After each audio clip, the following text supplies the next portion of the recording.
që çështja e bukës është kryesore. Prodhimi i drithrave është vendimtar. Në ditën e lindjes së Enver Hoxha më 16 tetor, dali në dritë dokumente që zbulojnë një realitet të panjohur për publikun mbi mënyrën se si ishte organizuar puna dhe jeta e tij personale.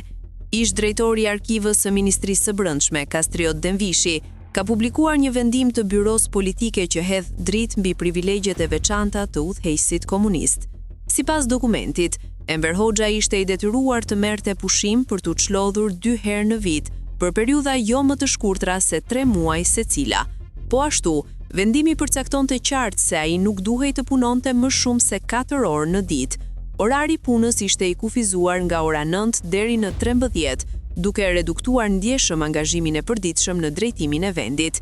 Vendimi i vitit 1958 u miratua nga byroja politike pas një diskutim apo propozim alternativ me justifikimin e ruajtjes së shëndetit të udhëheqësit. Kjo ndodhte pikërisht në një periudhë kur klasës punëtore dhe fshatarësisë kooperativiste u kërkohej rritje e normave, orë të gjata pune dhe sakrifica ekstreme.